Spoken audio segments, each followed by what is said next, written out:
हमारे आसपास जितनी भी घटनाएं हो रही हैं, स्पेशली अभी रिसेंट में जितनी भी घटनाएं हुई हैं 2025 में, कुंभ से लेकर पहलगाम अटैक से लेकर वो आरसीबी की ट्रॉफी परेड में भगदड़ से लेकर बस अभी ये रिसेंट प्लेन क्रैश से लेकर बहुत ज्यादा अलग सा दिमाग हो जाता है ये सारी चीजें देखकर, पढ़कर, अपने चारों ओर इतना ज्यादा दुख देखकर। आप जैसे ही फोन उठाते हो, जैसे ही सोशल मीडिया देखते हो या न्यूज देखते हो, कुछ भी देखते हो, फिर आपका नॉर्मल रहना असंभव है। आप कितनी भी प्रार्थना कर लो उन दिवंगत आत्माओं की शांति के लिए, आप कहीं भी अपना मन लगा लो, पर वो लगता नहीं, किसी काम में मन लगता नहीं। आपको हर वक्त एक भीतर से अलग सा डर रहता है। आप खा रहे हो, सो रहे हो, कुछ भी कर रहे हो, आपको हंसने का मन नहीं करता, आपको खुश रहने का मन नहीं करता। ऐसा लगता है कि आप कुछ गलत कर रहे हो क्योंकि आप आराम से खा रहे हो। और देखो ना कितना दुख है। ये सिर्फ इन इवेंट्स की ही बात नहीं कर रही, हर घंटे हर जगह बहुत दुख रहता है। लेकिन जब हम कुछ ऐसा मेजर इवेंट देखते हैं, ऐसी कोई बहुत बड़ी घटना देखते हैं, कुछ ऐसा बहुत दुखद देखते हैं, तो फिर जिंदगी से खुद की शिकायतें खत्म होने लग जाती हैं। किसी से क्या बैर है, सब खत्म। किसने क्या कहा, वो खत्म।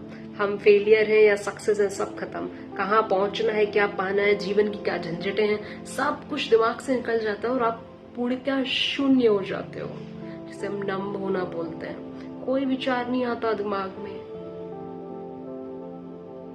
कोई शिकायत नहीं, कोई भविष्य को लेकर के कोई भय नहीं, भूत को लेकर के कोई प्रायश्चित या पश्चाताप नहीं।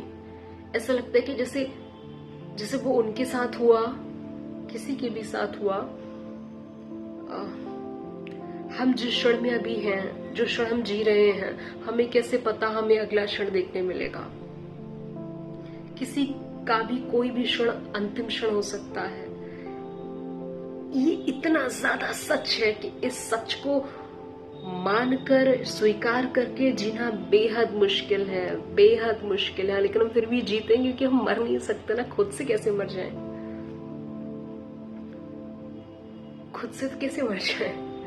लेकिन ये इतना ज्यादा पेनफुल है इस सच को बर्दाश्त कर पाना कि फिर आपका ये जो सपनों के लिए काम करना, ये जो जद्दोजहद है आपकी, ये जो दूसरों को पीछे छोड़कर आगे निकलने की चाहतें आपके भीतर है, अमीर बनने की चाहते हैं, या फिर जिंदगी में अगर कोई कमी है उसको लेकर के मन में शिकायतें, सब खत्म हो जाता है। और ना ही इन चीजों को चेज करने का मन करता है, ना ही इन चीजों के पीछे भागने का मन करता है।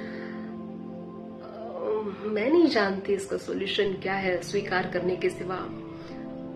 जिनके साथ ये घटना हुई है उनके प्रति सिर्फ सहानुभूति और दया प्रकट करने के अतिरिक्त, उनके लिए प्रार्थना करने के अतिरिक्त कुछ समझ नहीं आता। इनफैक्ट बहुत ज्यादा मुश्किल लगता है फिर जीना।